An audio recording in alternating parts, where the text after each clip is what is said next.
Hey guys, I just wanted to show you my new torch. I've finally grown up and bought a proper dive torch rather than my cheap £10 Chinese torches that I've been getting off eBay.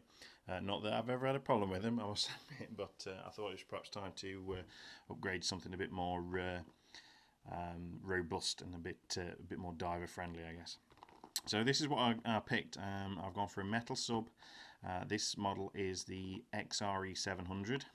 The 700 relates to the number of lumens it supposedly puts out.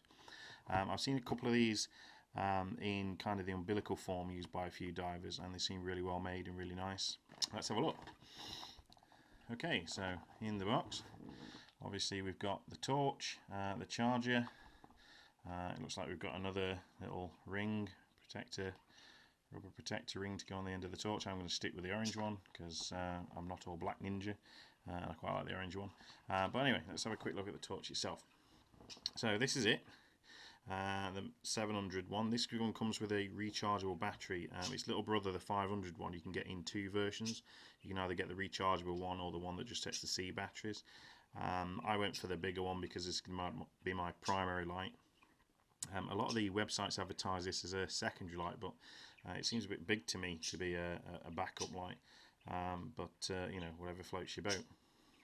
So it's typical Metalsub. It's got that kind of grey anodized on that they seem to do everything in, and that's apparently got Teflon in it.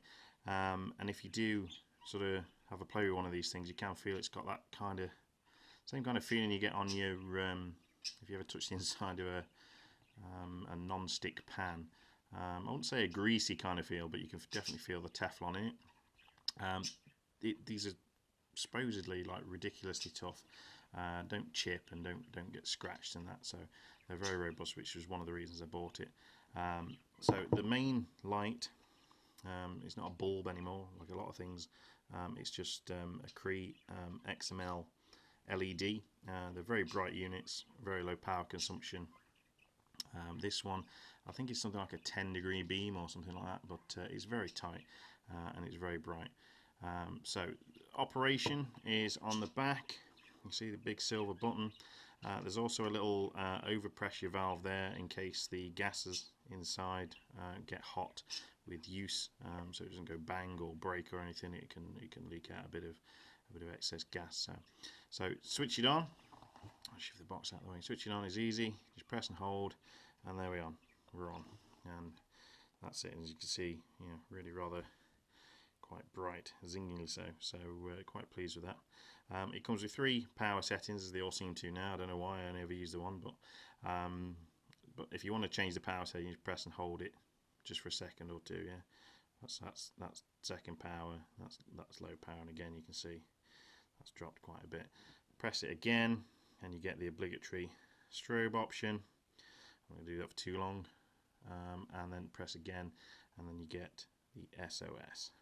Or when you come to switch it off, you just press, hold it for a few seconds, it just flashes rapidly, and that's it. Off. Dead simple. So easy enough that is. Your battery pack is obviously on the inside. You have to take the end off to charge. It's not one way you can just charge it without. The end is double O-ring sealed, as you can see.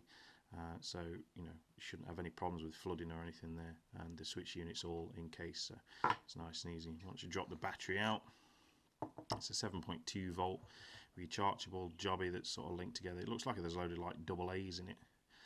They've all been sort of shrink wrapped together in that, and your switch, electronic switch mechanisms on the end. This here is your charging point. Just plug it in, and then there's a little LED on the plug that tells you whether you're charged or not. It's a funny shape, so it only goes in one way, so you can't put it in the wrong way.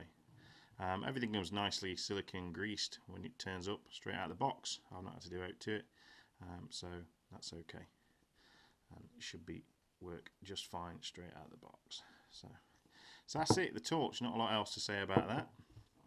Let's have a look what else is in the box. So like I say, we've already got the already had a quick look at that. It's just the other rubber protector.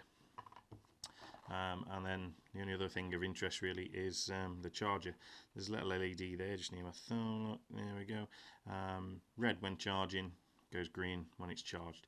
If you leave it on charge, it won't overcharge. Apparently it goes to a trickle charge, but the instructions do recommend that you don't leave that on for any more than a day. So that's that. Other thing in the box, a few instructions, like I say, nothing difficult, don't need really to read them. And then you get the obligatory crappy wrist lanyard, which I shall be slicing up and using some of the cord to attach it to a snap bolt. Final point for this one, guys, and what sort of sold this for me, apart from it being quite a rugged torch, was I dive a wing and got me a webbing harness, and I like everything being nice and tucked away. Now obviously the end cap here has got some holes in that you can obviously put the lanyard through. I'll use that to do the clip, but the reason I picked this torch, or it stood out, was these ridges on the end.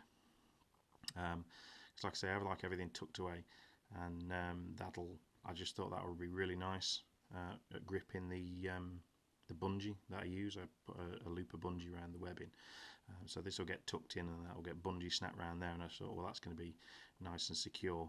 I'm hoping it's not going to be too difficult to get it out when I do actually want to get the torch, but the cheap Chinese torches I'm using were probably slippage, and they kept slipping off the bungee and ended up dangling around. So I'm hoping we're not going to have too many problems with this. So yeah, so if you're only watching my dive videos in the coming year or two, and you see me swimming around and saying, wow, what torch is that? This will be the jobby. So that's it, the Metalsub XRE700. Okay, cheers. That's some badass, buddy.